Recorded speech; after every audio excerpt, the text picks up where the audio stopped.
everyone, to the Polarian series of webinars. Today's presentation addressing product innovation with software. Thank you for joining us, and we will commence shortly. Now I am pleased to introduce our guest speaker today, Saurabh Mahaparta, the Senior Product Manager for the Simulink platform at MathWorks. With over 9 years at the company, he has worked closely with customers in getting them to adopt newer capabilities into their model-based design workflows across multiple industries. Specifically, his work has been in the area of multi-agent simulation, hybrid electric vehicles, modeling distributed systems, configuration management, reporting, and 3D animation technologies. As well, to facilitate today's session, we have Reg Strouk, the product manager for our Q&A with Polarian Software. I'd like to now turn the agenda over to Saurabh. Thank you, Nancy. So I'd like to welcome you to today's presentation. And today's webinar is the culmination of the collaboration efforts that Reg and I have been working together for over a year now. And so we're very pleased to do this webinar and have you all join us. Today's agenda, what we're going to do is I'm going to give you a quick demonstration showing you how the two environments look and how they work together. Then I'll give you a brief introduction to Simulink, and this is for the users who are not familiar with Simulink. Reg is going to come back and introduce Polarian ALM. Again, this is for users who are not familiar with the tool. And then what we'll do is that we'll get into a demonstration mode where we'll actually build the environment ground up. And I'm hoping that we'll have some time in the end to do Q&A. Let's do a quick demonstration. And what I have done here is that I have actually configured the Simulink environment. So the thing of interest over here today is the Simulink projects environment. This is an environment that you would use for setting up a project inside Simulink. This was a capability that we shipped in R2011B. So it's been there for about 3 years. And we have made improvements to the user interface, to the functionality of this capability. So our idea was that we wanted customers to be able to manage their files and artifacts that they create in Simulink inside this environment. So if you look at this environment, you'll see that there is a tree hierarchy of different types of things that you could do inside Simulink. For example, you could take all the files that are there in this project. All right, so we have model files, we have Simulink data dictionaries, we have requirements, which are simple Word documents. I have different types of tools. Here is the Polarian, a connected tool in there. I have different kinds of utilities. And you can see that there's a lot of information that's associated with these files, such as, what is the current status of these files with respect to source control, what state they are in. For example, I've just labeled all of them to be reviewed, what kind of files they are, and what kind of source control integration I'm using, and what's the revision number. Now, that's the kind of information that you would not get in a MATLAB folder browser, and that's what Simulink Projects tries to do, is to bring that extra layer of information that would be so important for you when you're doing a project. There are other tabs in here. For example, you have shortcuts that are very much similar to favorites. You have modified files that tell you what files you've changed, so you can do a file comparison to see what has changed. There is batch job, where you can actually choose the files that you would like to run as part of a task. Then you have dependency analysis that has got two things, which is dependencies, which gives you the kinds of dependencies each file has got, and the impact analysis, which gives you the information as to how the files impact each other and what files are required by others.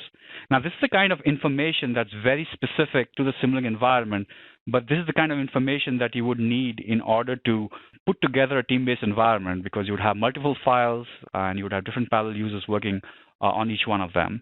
You also have source control integration. So here we have plugged into an SVN integration, and we also provide support for Git integration as well. So with that, let me open up the system level file over here. So I'll go to the shortcuts called Model Launcher and just open up this file.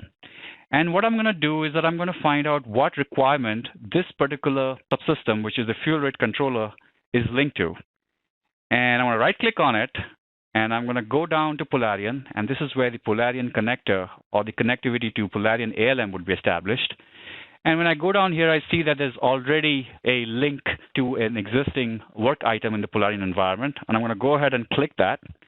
And I'm going to see that it's linked to a couple of things over here.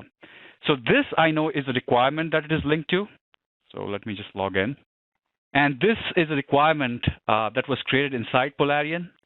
And so you can see that there's information about the description, comments, approvals, and then it's linked back to the model itself. So there's two-way linking from Polarian ALM to Simulink. So if I were to go back, one more thing I want to bring to your attention here is that this requirement was actually created out of a Word doc. And this is something that I imported from the Simulink project itself. So there's a lot of flexibility in the kinds of things that you can do in order to bring artifacts from the Simulink environment into your Polarian environment. And then as far as working inside the Polarian environment is concerned, you'll see that it's got this very intuitive interface where it sort of forces you to go through all the steps that you would go through in a systems engineering process. There are all these different favorite items in here that you can navigate different types of documents. You can create your favorite links. And the most important part is the work items, which is where you'll be able to create different types of work items and even navigate through each one of them. So Polarian sort of gives you this ALM interface where you can do a lot of activities that are specific to your ALM task. And whenever you want to interact with a Simulink model or a Simulink projects, there's ways for you to get to that. Another thing to keep in mind here is the fact that when it comes to the repository, Polarian ALM tool and the Simulink projects tool are actually talking to the same exact repository. Okay, so if I were to click on trunk here, you can see that it has got the exact same folder structure what you would see inside the Simulink projects. Okay, this is the exact same folder structure that you would see. And that's the beauty of the connectivity between the two tools. So you have the Polarian connector that lets you connect the artifacts in Simulink or the models in Simulink to work items in the Polarian ALM environment, and then at the same time, changes that are happening from the Polarian ALM tool or the Simulink projects tool are also going to the central repository. And so there's communication through that link as well. Okay, so now that I've given you a brief overview of what this environment looks like, what I'm going to do is that I'm going to go back and talk about Simulink. I'm hoping to come back and build this entire thing ground up, and we shall see how this entire environment can be customized. And that should set you thinking about the kinds of things that you would like to bring into your workflows within a team environment. So let me go back to the presentation. And let's talk about Simulink. So for those of you who came in late, Simulink is a modeling and simulation tool that's provided by the MathWorks. So we have two main products, MATLAB and Simulink. And Simulink is used in a variety of industries: aero defense, automotive, communication, electronics, energy production, and even in financial services, we found some usage as well, and also in the semiconductor segment. We're pretty much present everywhere you can think of. All the famous companies that you can think of, we are used as a tool for modeling and simulation, so for model-based design. Our core platform is MATLAB. This is the de facto environment for technical computing. One of the key capabilities of this environment is data analysis and visualization. There's a lot of numerical computation that you can do with MATLAB because of the libraries that ship with it. And then what we have done over time is that we have provided a lot of toolboxes that cover various domains like signal and image processing, statistics, optimization, and other areas. And MATLAB is pretty much the foundation on which every other product that the MathWorks offers is built on. And then we have Simulink. Like I said, it's one of the premier environments for modeling and simulating dynamic and embedded systems. When I say dynamic systems, I'm referring to lumped parameter models. I'm not referring to finite element simulations or models like that. So we provide a wide array of functionalities like, linear, nonlinear, discrete time, continuous time, different kinds of blocks that you would use for realizing those kinds of systems. It's also the foundation for model-based design, the key idea being there that your whole design process should revolve around one truth, which is the software model that you build. And everything that you do in your design process should be traceable to this particular model so that you avoid multiple truths in the system. So you just have one model around which the entire design is based. And we have applications and controls, signal processing, communications, and systems engineering ideas. Okay. So with that, let's talk about a typical workflow that you would see for a Simulink user that's doing model-based design. Now, this is a V diagram that we typically use when we talk with our customers. And this is something that we have seen our customers do in the various industries that I just mentioned. Typically, your system concept starts with system requirements. We're trying to build, requirements for the entire system. Then what you do is that you go ahead and you build a system like a Simulink model. And then what you're doing is that you're evaluating the requirements as you're building the model, and you want to see if the requirements really make sense. And once you're done with that, you actually go ahead and you hand off the different subsystems to domain specialists who go in there and add more functionality and more features to each of the different domains. So let me tell you what the MathWorks or Simulink product platform offers in terms of the multi-domain capabilities that you can use for designing different kinds of systems. So when it comes to multi-domain system modeling, you can obviously design dynamic systems. This is all these things you can do in basic Simulink. If you want to do discrete time modeling, suppose you're from the signal processing domain, or even if you're discretizing a model, we will provide you with blocks that will help you do that as well. If you want to do physical modeling, which is where you want to represent, the blocks as physical elements as you would see them in the real world, then we have a platform called SimScape, which is built on top of Simulink, and it offers domain-specific libraries for electronics, mechanics, and hydraulics, and others as well. If you want to realize state machines, when you want to model control logic, we have a product called Stateflow that lets you do that. If you want to incorporate MATLAB algorithms into your Simulink models, then we have ways and means to get that into the Simulink model as well. And if you want to use a third-party API, if you want to use another tool for modeling a certain aspect of your system, then we have an S-Function API, and we have evolved an ecosystem where we have a lot of partners that actually plug into Simulink. So there's ways in which a Simulink can co-simulate with other tools, and there are ways in which you can actually import IP that you have developed in the third-party environment as an S-function inside Simulink and be able to execute that. So once the subsystem design starts happening, what we're expecting to see is that people who are working in these different domains would be working and using different kinds of functionalities. Once the subsystem implementation is done, then the key thing that comes into being is, well, I'm doing the modeling and simulation, I'm designing it for a real system, so what I'm really concerned with is the algorithms that would go on the embedded microprocessor. And so one aspect of this would be to generate code, C code, C++ code, HDL code, or PLC code for the embedded system on which the algorithm would reside on. And for that, we actually provide automatic code generation tools that you would use for generating this kind of code.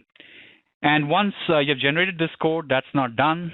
You really want to find out how the embedded algorithm that you have generated from the Simulink models actually works with the real system. And we provide capabilities for doing hardware-in-the-loop simulation, either through Simulink Real-Time, which is our native product, or with other products such as DSpace as well. And so one of the things that happens when you're doing all these different things is that you're trying to maintain traceability. Remember, I told you that in model-based design, you want to keep the model as the center of the universe. So traceability becomes very, very important.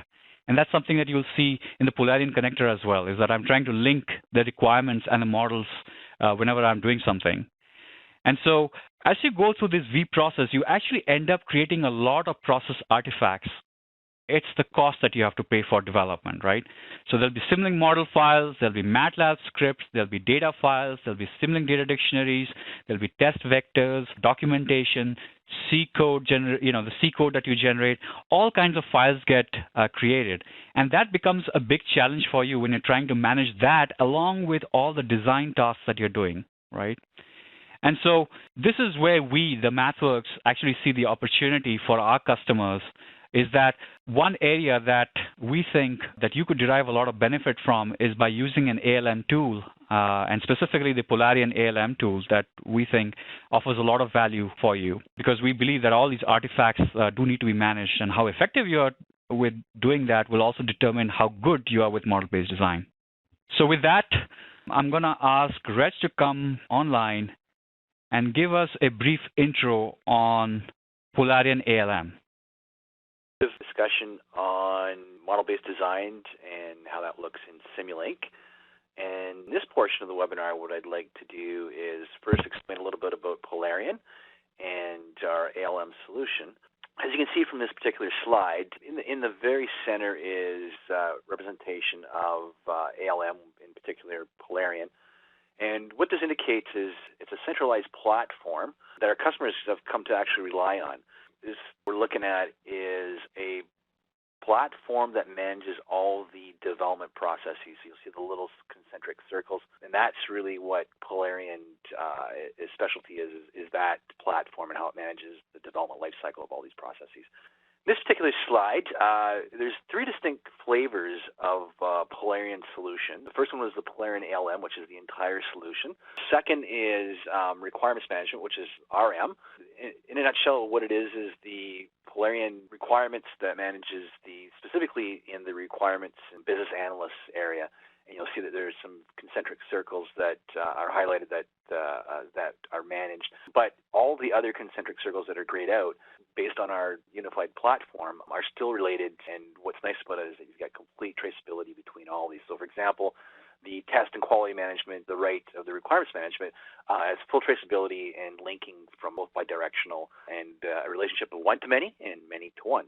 This one is a representation of the third flavor of our solutions, and that is our Polarian Quality Assurance product. So it's our quality management platform, and as you would expect, it is the area that manages all of the testing and quality processes and tools. So, for example, we have highlighted is issue and defect tracking. So we can have what's called work items, which is the objects that are unique to Polarian that are called issues and are tracked through test cases all the way to your requirements, and then if you've obviously seen Simulink is your models as well. So very powerful in that particular sense. So it's very not just the platform, but what our customers have come to expect is we have actually very much a patented technology. It is what's user-driven, but what it really is that it's around what we call live docs, and what that basically is the ability to work in a document-centric view or a work item view. But most people are familiar with working in document-centric. So whether it's Microsoft Word or Microsoft Office, what we've incorporated into our technology that's well known in the industry is the ability to actually seamlessly import your Word and Office documents into Polarian, continue to use them in that familiar environment, and then if you have external stakeholders you can see on the right, such as somebody that needs to review documentation, they can be exported easily and then import the results back into Polarian. So obviously, being a product manager at Polarian, I'd be somewhat biased in some of the functionality and our platform, but we do actually have, which is fantastic, is analyst validation. Here's a good example from Ovum. Everybody probably knows Ovum, who's a very well-respected analyst organization throughout the world. They have actually, based on user input and then an assessment of overall technology, you'll see that they've actually placed us very highly up on both user satisfaction and then technology innovation, the bubble way up to the right, almost to the middle, and really on an outlier of both, with high degrees both in 80 to 90 percentile. So we've got some great validation from various analysts. And just to give you an appreciation of the type of user community that we are involved with, we've actually have customers throughout the entire continents, the main continents, and various industries as well. Obviously, a lot of companies that are involved in simulation, and that would be MathWorks customers, in particular Simulink. Technology is great. We're talking about the great functionality, but at the end of the day, the pain that we're solving, according to our customers, is we're saving them time. And what does that mean? Really what it means is that we're actually providing tools to save time in delivering business processes. And ultimately what those business processes, goal of them would be, is to deliver product, whether it's software product or mechanical product, et cetera. So it's basically we're saving time in some particular cases up to 80% based on the technology we use to manage all of the development processes. So we talked about the ecosystem from a product perspective, but we've also have, as Saurabh can show by clicking on the various areas here, we also have an entire system of technology partners that literally complement our platform offering, our solution offering. All these partners, as you can see, are very much focused on areas of expertise that are in that circle, those concentric circles of development, and MathWorks obviously being one of the ones the front and center for today's presentation. Now I will pass it back over to Saurabh, who will actually talk a little bit more about how both Polarian ALM and Simulink projects tie in together. Yep, thanks, Reg. One of the things that was very interesting in what Reg just said was the traceability question. You'll be surprised to know the number of users we have doing model-based design that still continue to use Word, Doc, and Excel files to manage the requirements. It just seems like the natural thing to do, and we've been trying very hard to move them away from doing that into a more sophisticated tool. So yeah, let's talk about what does it take to get a team collaboration thing started up and being effective. And so what I've done here is that I actually put together a pyramid that I think is what takes a person who takes a design-centric point of view, meaning an engineer. And if you're someone who doesn't have a collaboration tool, you don't use source control, you're just working on your desktop, what you're primarily concerned with is design tasks in Simulink, which is how to build models, how to execute them, what are the different types of blocks that are there in Simulink, what are the different types of abstractions that are there in Simulink. And once you have gone past that stage, you start asking the question, well, I have a large model now, and I need to somehow manage the model complexity, which means I want to break the model into subsystems, which are perhaps different files, and I want to be able to be concerned with performance. I want to be able to know what are the dependencies between the different files or the different subsystems, and that's the kind of evolution in the thinking that you would have. Once you're done with that, then you start asking the questions that, hey, what about requirements? How do I manage requirements? How do I manage tests? What about variants? What about reporting? And this is something that I have seen our customers go through when they start adopting model-based design. Typically starts with a tool, and more it starts going towards other things.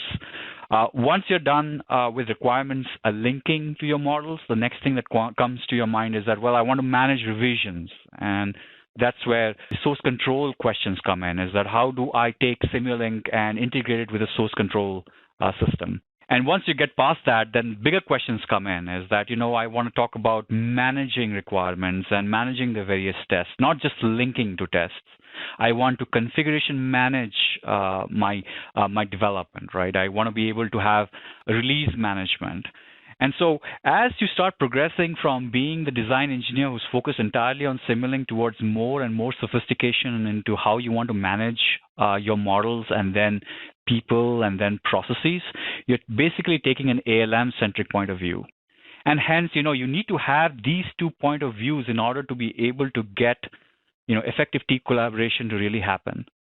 And so, as I told you, as you're progressively going from design-centric to ALM-centric, these are the different levels that you would go through. And that's what Polarian ALM functionality tries to do, is that it takes a top-down view right from the ALM-centric point of view, is that all these various functionalities that you would see, like build and release management, configuration management, test management, doc management, integration with source control, or even creating work items, which what they call as in their environment, would be able to create requirements, tests, variants, or even documentation. And what Simulink tries to do is that it's trying to take a bottom-up approach. And, Simulink Projects, which is a new functionality in Simulink, tries to do exactly that. It tries to take the design tasks and lets you do that from Simulink. It facilitates componentization. It lets you manage requirement tests and variants and various kinds of documentation. Again, it does all the file management tasks. It integrates with source control, and it sort of tries to do some kind of test and variant and report management that you could possibly do. And so you can see there is some overlap between the 2 tools, and so you can decide which one you want to use more than the other.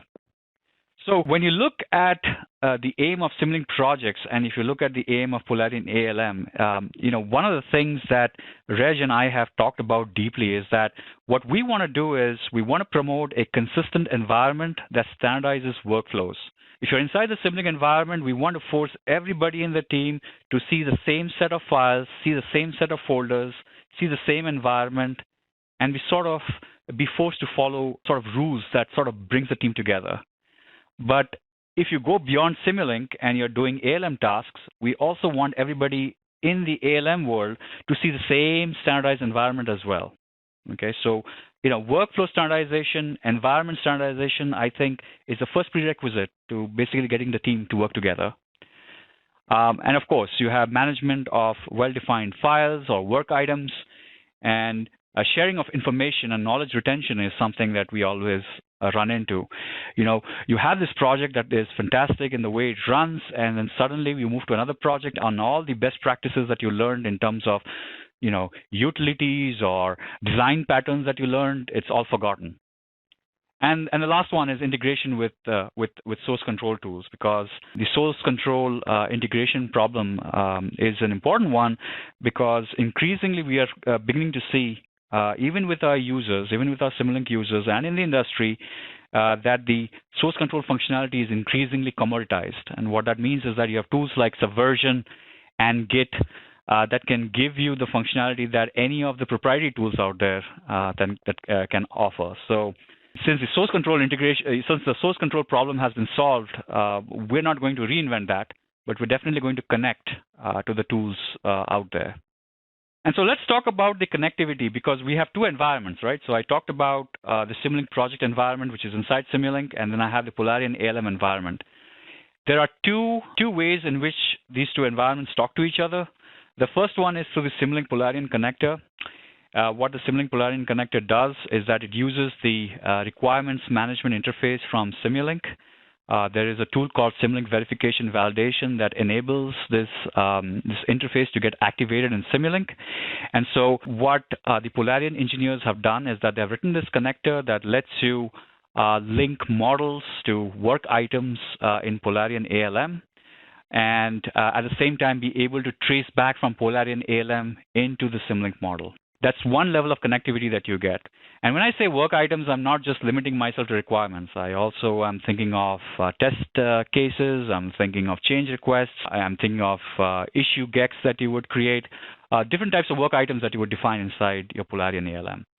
The second means of communication is through source control. And the great thing about Simulink projects and Polarian ALM is that both of them actually integrate with Subversion and Git. And these are the two popular source control tools that we are seeing increasingly being used out there. At the MathWorks Advisory Board this year, when we did a poll, we found that about 50% of the users are already using these open source tools. And so since these tools actually connect to, since Simulink projects and Polarian ALM actually connect to one of these, any updates that you make in Simulink projects that goes into the source control repository is also accessible in the Polarian ALM tool as well. This framework is important because you really want to know, how they're connected, because you'll be switching between two environments, between the design-centric point of view and the ALM-centric point of view, and you really need to know how they work. So with that, what I'm going to do is that I'm going to jump into a demo. And the first thing I'm going to do is I'm going to close this Simulink project, and I'm going to close this model. And what I'll do is I'll navigate to this folder that I have created. So let's start with the story that you are a Simulink user and you're working inside the MATLAB environment. And what you've done is that you've been pretty fastidious in how you organize your directories, and you realize that there's a pattern to all the files that I create. So if I have Simulink model files, I should be putting them inside the models folder. The data in the form of data dictionary should remain inside the data folder. The batch job files should stay, or the MATLAB files should stay inside the batch jobs folder. So, you've already started doing some file management and organization yourself inside the MATLAB folder browser. Now, the big question that comes to your mind is that when you click on a model like this one, or for that matter, the system level model. One interesting thing that you'll see if you're a Simulink user is that it has got model references in it, right? So these icon, these little clips over here that you see represent the model reference in a Simulink model. Now, if I click on any one of them, it actually opens up a separate model. This system level model is actually referencing this particular model. And what that means is that if someone is working in this particular component, he can work independently of the system level model, which means that Simulink is already giving you functionality such as model reference to componentize your designs and split your design into multiple files that perhaps could be checked into source control and that perhaps could lead to some sort of collaboration or parallel development. Okay, so that's an interesting thing to keep in mind. If they were subsystems, then it would be a very difficult thing to do, because then you would have multiple copies of your system level model with everybody on the team, and then you would have to merge everybody's changes into into the one single model, and that can be pretty expensive. So if it is possible for you to split your model into components with owners, you should definitely do it, because it splits up the design and it makes the integration a lot easier. And that's exactly what I have done. I've got a system engineer who has ownership of the top level model. He also has ownership of the fuel rate controller. And then I have got another engineer that works on the plant model. Okay, and this is a separate file, and he's working on that separately. When I need to run the system level model, I just need to make sure that my MATLAB path points to each of those component files, and then I'm good to go. Okay, so componentization is a first requisite if you are inside the Simulink environment to enable team collaboration. And how much componentization you can do depends on whether you can establish those ownership boundaries. So we've taken a look at this model itself, right? Now, the question that comes to my mind is that, is there a way you can tell me what are the files that this particular model needs? And the first thing that comes to your mind is that there is no easy way to do it. And so if you were asked to send a set of files that would get this model to work to a customer, you would really struggle. And that is where you would need an environment like Simulink Projects to start thinking in terms of how are the files related to each other, okay? Not just in terms of getting it to work, but also in terms of who owns what, or in terms of what are the, the scripts, or what are the utility functions, okay? So to do that, let me do this. Let me try to create a Simulink project and try to manage all these files together. So to create a Simulink project, all you gotta do is go to the Home tab in MATLAB, click on New, scroll all the way down to Simulink project here, and you'll see that we already provide you with a bunch of templates. You know, for those of you who are not familiar with the environment, you can click on any one of these templates and it would pre-configure a environment for you. But what I'm going to do is that I'm just going to go ahead and create a blank project. I'm going to give it a name called as Fuel Sys. Okay. I want the project to be created in this particular folder. Okay. I'm not going to use a template. I want the project definition files to be multiple. Now, what that means is that any kind of operation that I do inside the Simulink project, any kind of associations that I do, that is information, right? And that needs to be stored somewhere. And so what we do is that we store that information as XML files, and that gets stored in a folder that gets created once this project is created, okay? So I'm not going to use source control integration now, and I'm just going to go ahead and click Create. So what it's going to do is it's gone ahead and created this .simulink project folder. This is where all the XML files would reside, and any kind of information and associations that are there in Simulink projects would be there in those XML files, okay? Now, that's a really good thing, because tomorrow, if you don't want to use Simulink projects, just go ahead and delete that folder, and you're back to where you started. The first thing that I need to do is click on All Files, and what All Files tells me is that these are all the files that I can add to my Simulink project. And so what I'm going to do is that I'm going to start clicking folders, and I'm going to select all of them. I'm going to press the Control key and just go on clicking them. And I'm going to right-click, and I'm going to say Add the folder to project, including the child files. And the moment I do that, if I go to the project files view, I'll see that all these folders and their files were all added. I'll go back and just add the work directory. I don't want to add any files that might be underneath it. So the moment I do that, this is what my project file definition looks like. Okay, so Simulink project is basically a subset of all the files that you could possibly add to it. Okay, so not all the files that are out there are necessary for your Simulink project. Okay, so you choose a subset of those files. Once I'm done with that, I would like to be able to have access to some important files over here. For example, I know that SL Demo Fuel Sys is my system level model, and I just don't want to come back each time and start navigating through this entire hierarchy and clicking on that model to launch it. What I need to do is start creating shortcuts. Okay, this will give me easy access to important files. So to create shortcuts, what I'll do is that I'm going to create different types of shortcut categories. So I'm going to create a category called as Model Launcher. Okay, so these would be all Simulink models that I put. I would create one for Utilities. I would create one for Polarian. I would create one for Batch Jobs. Okay, so these are all the categories.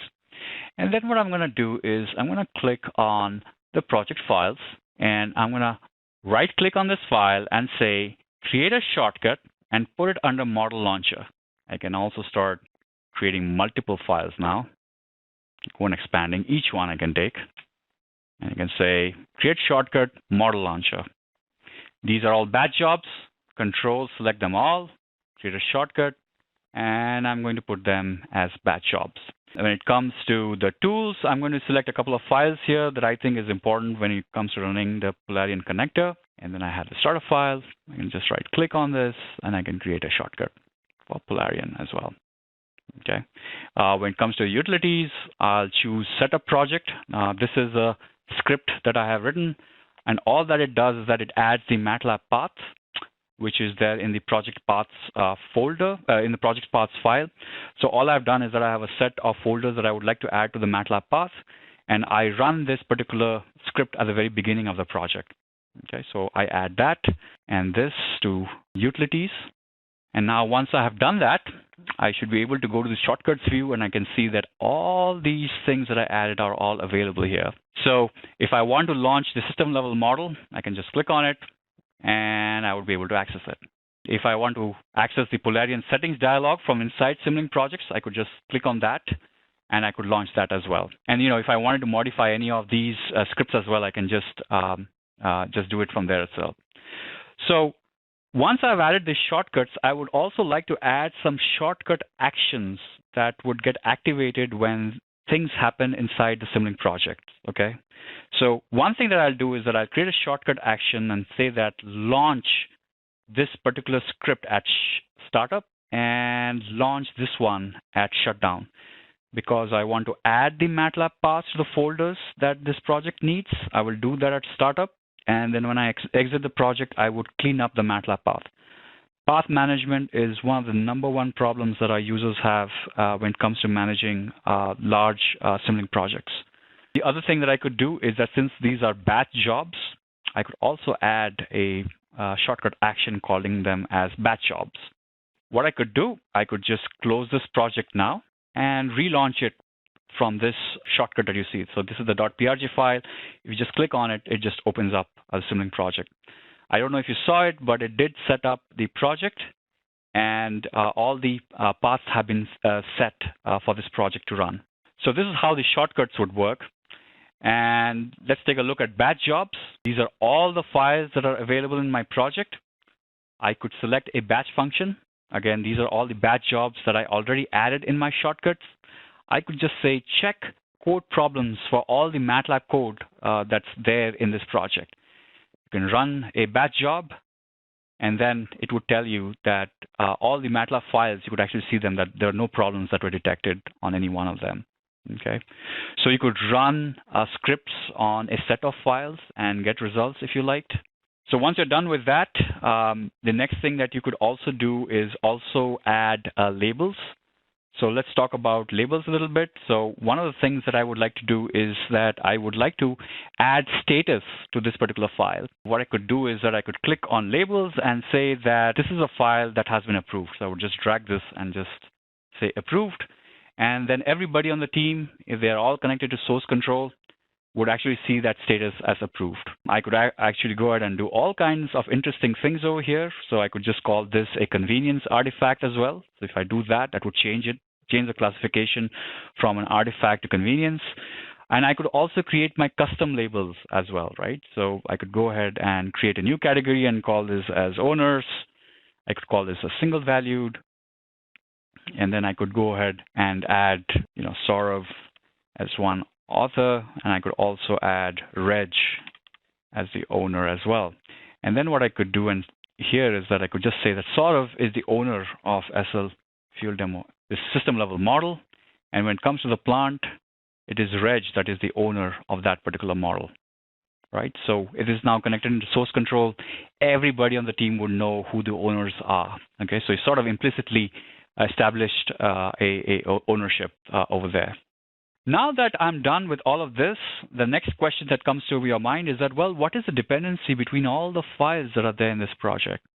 So the dependency analysis feature over here would let you do that. So you can just go ahead and click on Analyze. So it'll go ahead and do an analysis operation on the entire Simulink model. And you could go, line by line to see what are the kinds of dependencies this file has, the upstream dependencies that each of these files have. If you want to see what the impact analysis is, this is the graph that you would get. And one thing that I could do is that I could say, well, tell me how all the Simulink models in this particular impact graph work with other files. So I could click on that, and I could just say find on that. And then what it will tell me is that you've got a system level model. It references two components. Remember the two model references I talked about. Plus, guess what? Each of these model references actually uses data dictionaries. Okay, so this is how they're all connected.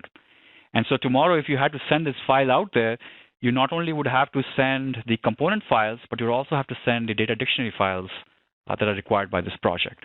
Okay, so this sort of gives you all the things that you would need to be able to manage files inside the Simulink environment. If you would like to zip the entire project, we have a functionality here called as Archive, which just exports the entire project as a zip file. With that, what I'm going to do is I'm going to go ahead and go back to the Polarian ALM environment. And why I want to do that is that I want to actually set up a repository. I want to set up a ALM project, and I'm going to connect both of them first to the repository. So what we're going to do is we're going to create a new project over here. So you just scroll down. Once you log into the Polarian ALM interface, once your administrator has given you permissions, just navigate to this tab, which is called Create New Project. Logging me out, but let me just log that in. And what I'm going to call this is that I'm going to call this as Fuel Sys. Okay, maybe I just name this as a separate one. And I want to create it in a repository that's inside the Polarian installation. So Polarian actually ships with Subversion, and it also ships with a default repository. What I would like to do is that actually use that repository for this demo itself. Okay, so this is the URL for this repository that I'm going to need when I try to check in my files from the Simulink project. So I'm going to click Next. And this is the beautiful thing about Polarian is that, they already have templates inside their environment. And so you don't need to do a lot of work to get started. And this was really very useful for me because I have not played a lot around with ALM tools. And so this was very, very intuitive. So I'm going to go ahead and just choose that. I can also choose other templates if I like, but I'm going to use this one and I create Next. So it's going to go ahead and create a new project. It's going to do the initialization. So the project is created, and I click Next. And this is my URL. Please don't forget. And I keep copying, and it's going to finish. So you can see that, if you look at the repository browser over here, you can see that it has gone ahead and created a new project over here. And these are all the folders that are specific to Polarian. And what I need to do is that I need to get my Simulink project files into this particular repository. Now, before I do that, I actually want to point out a couple of interesting things that you would actually see in the Polarian environment, things that really made it very, very interesting for me. For example, when you go to the Home tab over here, this is what the template loads up. You start with the concept, requirements. Remember the V diagram I talked to you about? It's pretty much very similar to that. Okay, so I can click on concept, and it will take me to a wiki page where I can write stuff, edit stuff, and I also could import documents if I like. I could also go to requirements, design. All these things are in the template. Okay. And all of these documents actually come from the documentation wiki, where you can create spaces, and each one of them has got files that I've sort of imported into it. So you've got this wonderful flexibility of being able to have a web-based interface because when you do the Polarian installation, it gets installed on a server. So the wiki page is basically on the server, so you can edit the pages. And at the same time, if you want to bring in documents, Word documents, Excel files, you can also import them into this environment as well. So you have that flexibility of doing a lot of mixing and matching of documents that you might already have in your legacy development process. And then there is the concept of work items, which is the fundamental building block of all the things that happen inside Polarian. And if you look at the work items, these are the different kinds of work items that you can create for this particular template. You can create a system requirement. This is what a system requirement looks like. You can navigate down. You can see what type of requirement it is, what the status is, what the severity of the thing is, what the description is. You can edit things over here. You can also link it to different types of work items. This could be test cases, change requests, issue items out there. And you could also have hyperlinks to other things like a URL that's external or internal to this project. You could also attach files. So it's like a complete system that's already in there, which lets you add all the information that you like. Now, one thing to keep in mind is that you could work with your system administrator to configure the form layout and things like that. Okay, and the way you would do that is that you have a button here called as the administrator button, and this is where you would be able to add specifics about the project. You can add users if you like. You can add different types of roles.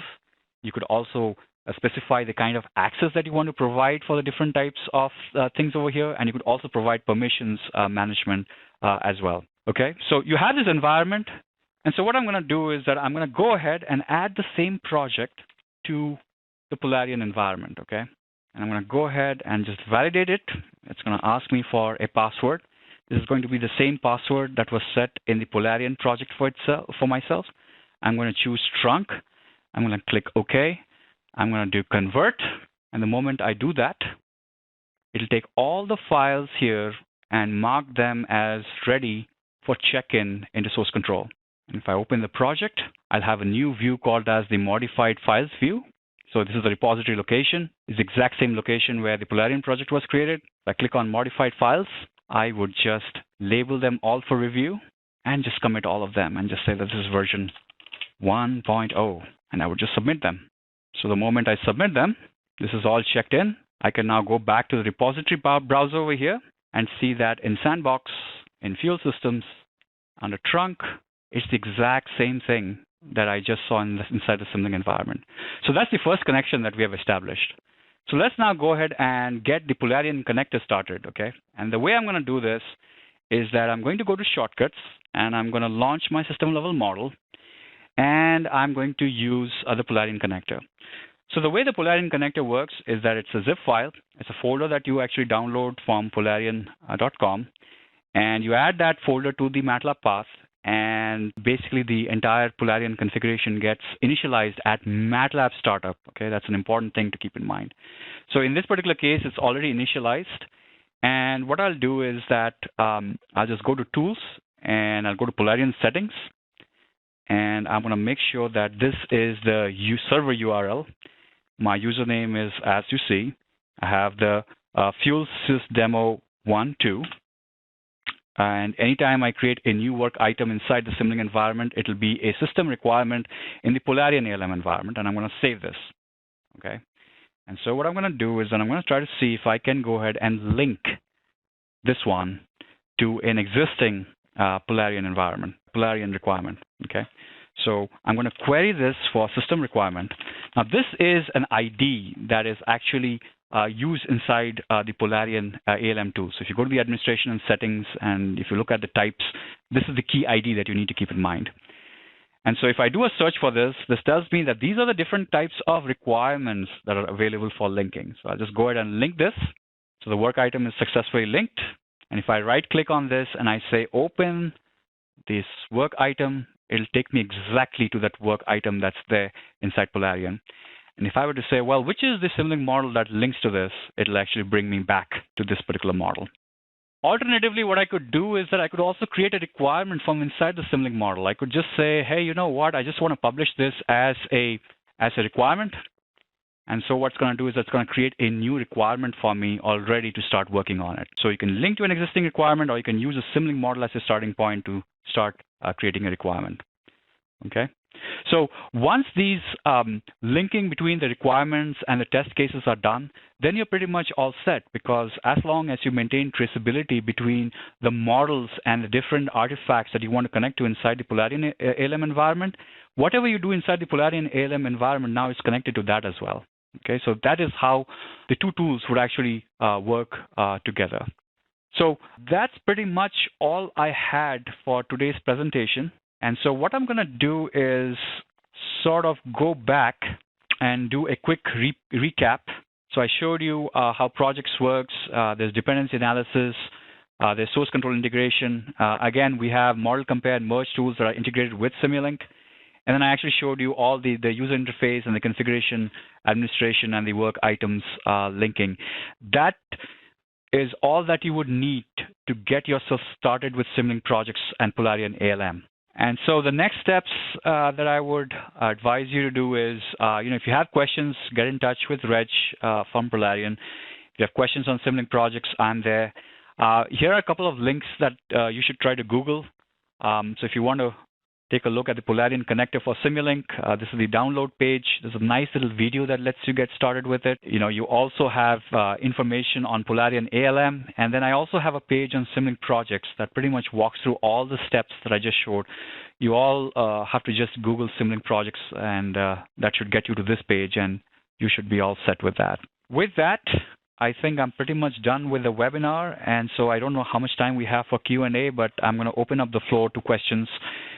And absolutely informative, and yeah, you've cut it right to the bottom of the hour, which is great. We do have time for maybe one or two questions, and there was some quite good ones. So I just want to actually make sure we address a couple of these.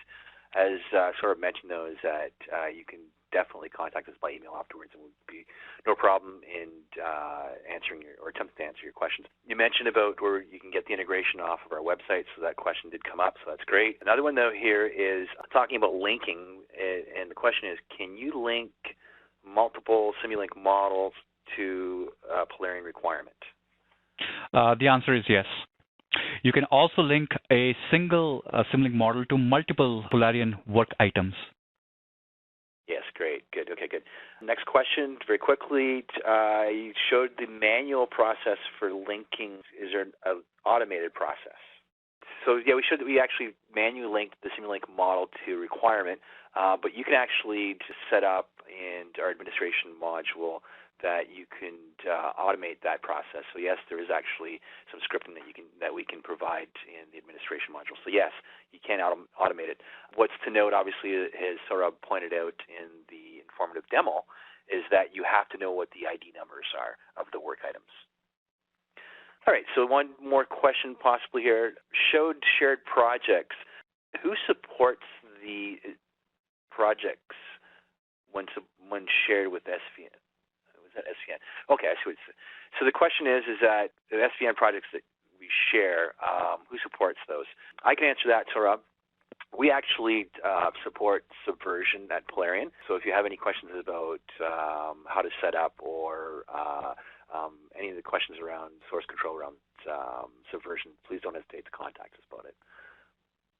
And that's about all the time we have for questions today. We're actually 2 minutes past the webinar time. So I thank you very much, my guest from MathWorks. Thank you very much, Saurabh. It's a pleasure. It was great. And I thank you, everybody, for attending. Thank you, and have a great day. Thank you, everyone.